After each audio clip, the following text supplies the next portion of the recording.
kalau ada prinsip yang saya sangat suka banget di Jepang tuh kayak dia tuh selalu punya prinsip kayak apa sih yang bisa aku berikan untuk perusahaanku, apa yang aku harus berikan untuk masyarakat, apa yang harus aku berikan untuk orang lain supaya Tingkat orang lain ini loyalitasnya bisa, tinggi.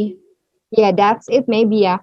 Tingkat loyalitas yang tinggi meskipun tapi itu kan jadi akhirnya itu jadi prinsip buat mereka meskipun ya banyak juga orang yang stres pada akhirnya karena kerjaannya yang super super padat dan tingkat senioritas yang sangat tinggi. Tapi di samping dari situ itu salah satu alasan kenapa mereka bisa menjadi negara maju. Mereka bangkit dengan cepat ketika mereka berada di masa-masa terpuruknya. Tapi untuk anak-anak di sana mungkin penasaran ya orang-orang, apakah semua anak-anak di sana ikut atau masuk ke sekolah yang Hokkien ini, atau hanya orang-orang yang bekerja saja gitu masukin anaknya ke situ? Cenderung wajib ya sebenarnya, jadi orang Cenderung tuanya yang wajib. nggak bekerja juga tuh masuk karena semuanya gratis, jadi nggak ada tidak ada beban justru sama orang tua. Jadi benar-benar gratis gitu loh, karena pajaknya kan tinggi, tapi ketat di situ, ketat di kebijakannya mereka. Aku Cenderung penasaran nih semua sebenarnya. meskipun ada yang ibu rumah tangga. Untuk anak-anak yang kebanyakan menghabiskan waktunya di tempat itu, ya kan, yang bisa dibilang kemarin Iben bilang itu anak-anaknya di sana tuh dari jam 7 pagi ya, pokoknya Ya. jam kantor ya. Mm-mm. Jam kantor sampai jam pulang kantor yang jam berapa sih pulang kantor saya? Jam 5 sore ya, jam 6.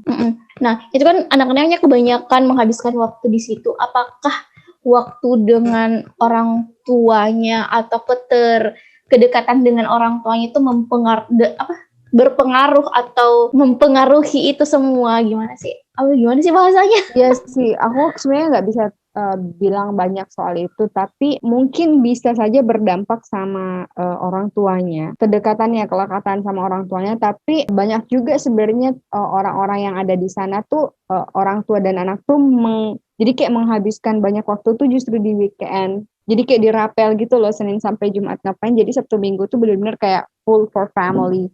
Itu tuh banyak aku lihat tuh ketika aku main ke park gitu kan. Jadi benar-benar banyak keluarga yang jadi senang aja ngelihat orang-orang main gitu sama keluarganya, dan tidak satu dua keluarga, kayak banyak banget aja. Jadi menurut aku versi opiniku tuh ya aku berasumsi bahwa mereka tuh ngerapel jam-jam yang dari Senin sampai Jumat ini nggak ketemu sama anak-anaknya di hari Sabtu dan Minggu. Terus apa-apa saja sih yang diajarkan di Hokkien ini untuk anak-anak yang masih kecil-kecil ini, Sebenarnya lebih banyak main sih, yang bisa tapi membuat karakter mereka selain kemandirian dan yang lainnya?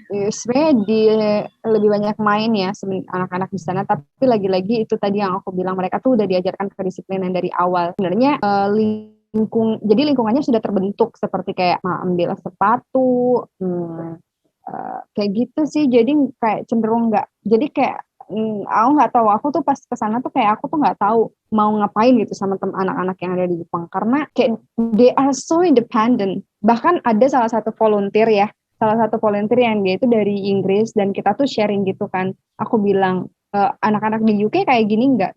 Dia bilang enggak. Bahkan anak umur 3 tahun mereka itu taking care of their self banget. Jadi kayak semuanya tuh bener diurusin dirinya sendiri.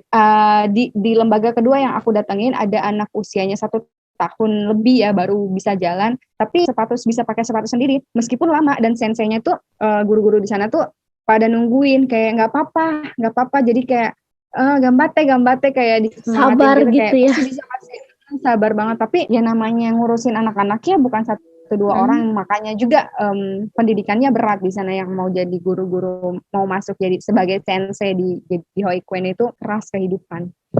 Ngeras kehidupan. Jadi kayak kalau misalnya mungkin orang yang nggak sabaran ketika melihat anaknya, aduh lamanya pakai sepatu, ya ampun. Ya, Udah sini saya pakaikan gitu kan. Tapi benar. mereka sabar. Bahkan mereka tuh kasih makan anaknya itu, anaknya tuh udah mulai makan sendiri tuh di usia 9 bulan. Makan apa tuh? Jadi, jadi kan ada MPASI kan, makanan pendamping ASI itu kan. Nah, kalau mereka udah mulai makan, ada makanan pendamping ASI itu udah mulai dikenalin sama sendok. Jadi 9 bulan itu anak-anak tuh sudah cenderung pegang sendok sendiri. Udah Mereka udah bisa makan benar-benar sedini sendiri gitu. mungkin Jadi ya.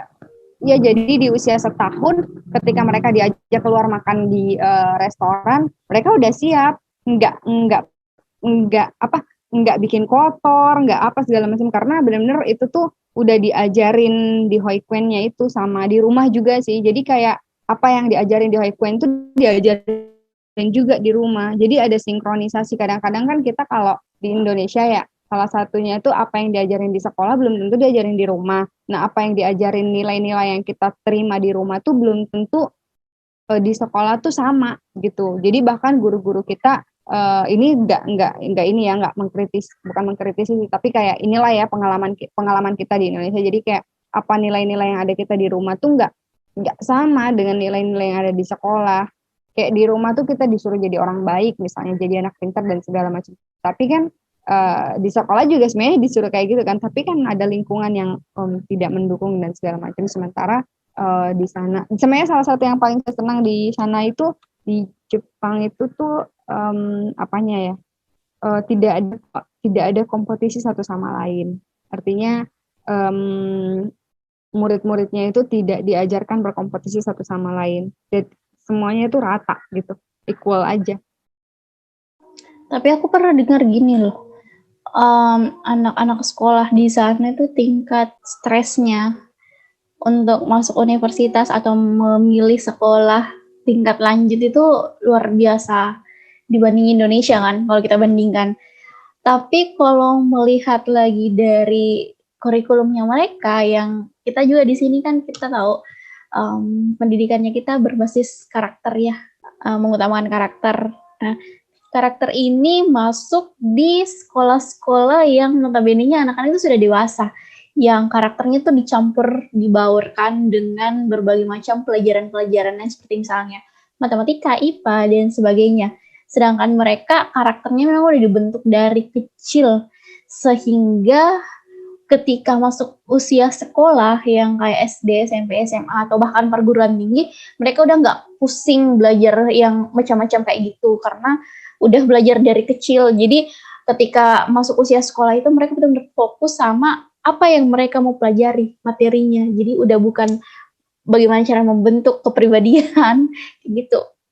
Gitu ya, atau gimana? Itu sih yang ada di kepala sekarang.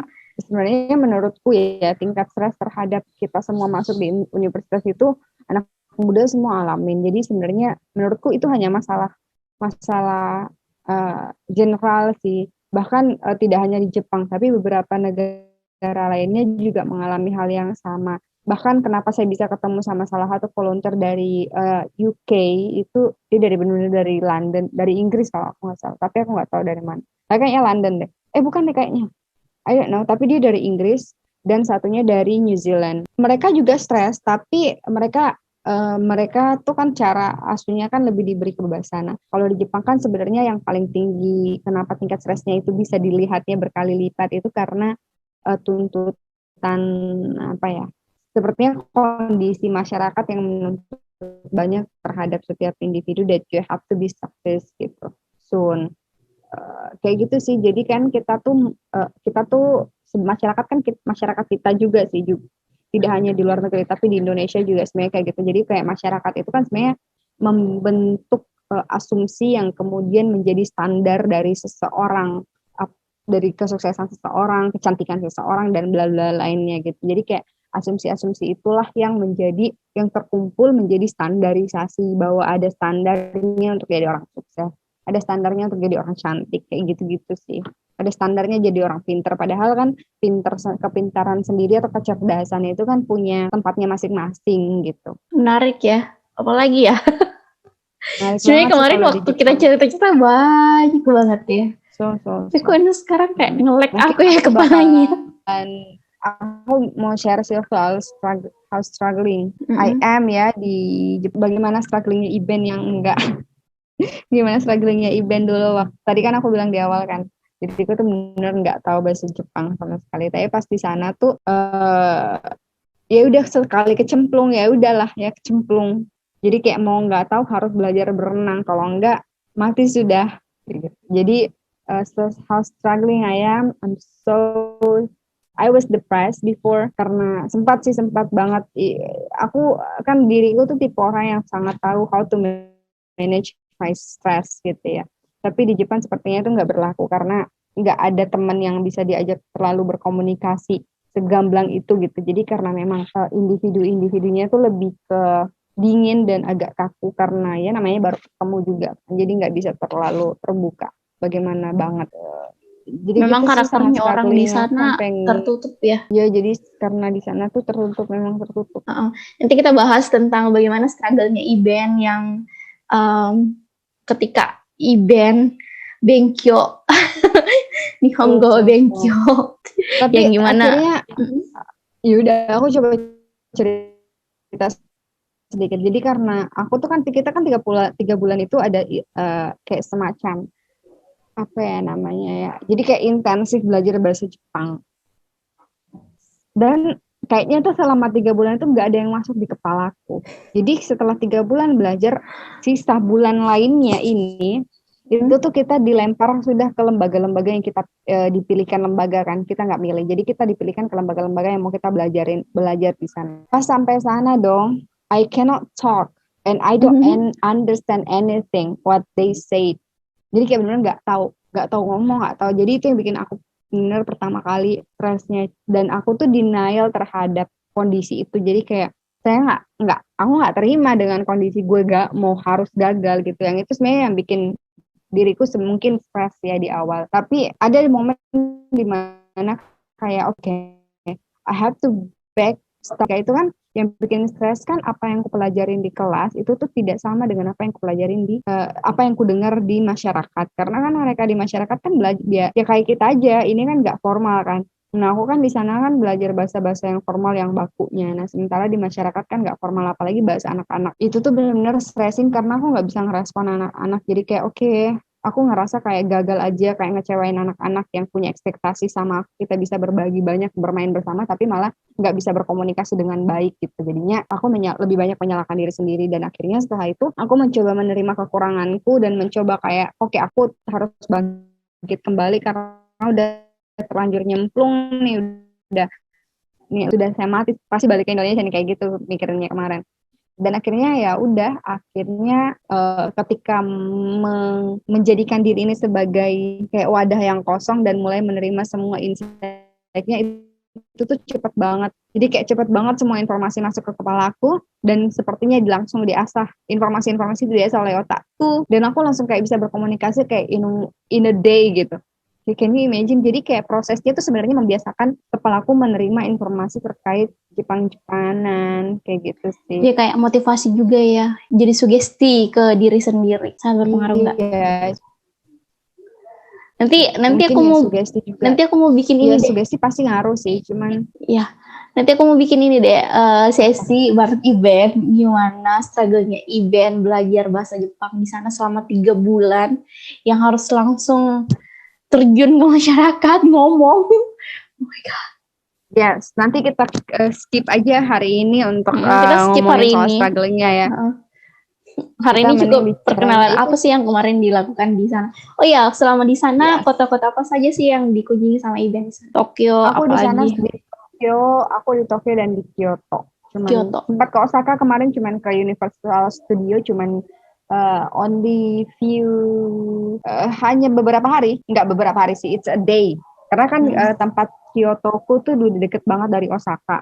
Udah kayak tinggal sejam 2 jaman tuh nyampe. Nah, aku kan di Kyoto kayak countryside-nya gitu. Jadi lebih diminnya sama. Kayak kita tahu kan kalau misalnya Tokyo-nya itu dia ibu kotanya Jepang kan.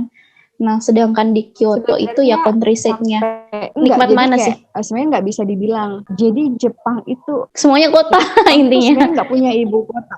Sebenarnya dia nggak punya ibu kota. Really? Dan tidak pernah mendeklarasikan sesuatu Tokyo itu sebagai ibu kota. Yes. Tapi kenapa Tokyo tuh kayak terkenal banget sebagai ibu kotanya Jepang? Dan waktu kita belajar juga dulu kan di sejarah atau di pelajaran IPS, Tokyo ibu kotanya itu Jepang. Pusat pemerintahannya di sana, kayak gitu. Tapi sebenarnya tidak pernah dideklarasikan bahwa Tokyo itu adalah ibu kota Jepang atau Kyoto ibu kota Jepang. Atau mungkin lebih dikenal Tokyo itu kota besarnya. Kyoto tuh kayak ya si kota ya ini banget sih, kota banget sih, memang banyak gedung dan lain-lain. Sama di Kyoto juga kayak gitu sih, tapi di Kyoto tuh lebih kayak kota pendidikan gitu loh, banyak banget bule di sana, bule di mana-mana. Terus kalau di sini kayak Jogja. Iya, dia kayak Jogja gitu kali ya. Nah, terus kalau aku kan bener-bener habis di Kyotonya itu di countryside-nya beneran, jadi kayak bener-bener ke pedesaan, ke village-nya. Tapi enaknya hidup di mana? Di village-nya atau di city-nya? Karena kalau di kota kan aku hidupnya sendiri ya dan sama teman-teman yang 6 orang itu. Tapi kalau di sana tuh aku hidup dengan masyarakat, terus aku makan makanan masyarakat, hampir nggak pernah masak sih di sana di Kyoto. Karena dimasakin terus. Terus aku kan nginepnya di panti asuhan, aku nginep di panti jomponya juga. Jadi tapi fasilitasnya udah keren banget sih, udah maju banget untuk sebuah desa ya. Tapi kalau aku disuruh pilih, I think I will love to live in Kyoto no Mineyama, bener di desa yang menurut aku maju banget. Kayaknya tambah tua tuh tambah pengen hidup di desa gitu. Ya, jadi kayak bener-bener nggak ada yang bising berisik, nggak ada. Yaudah, thank you banget untuk cerita-ceritanya, sangat menginspirasi. Semoga bermanfaat untuk teman-teman yang mendengarkan. Thank you banget ya Ben. Ditunggu sesi keduanya. Thank you. Arigatou gozaimashita. Ini udah langsung out ya. Hai, arigatou gozaimasu. Hai. Bye bye. Bye bye.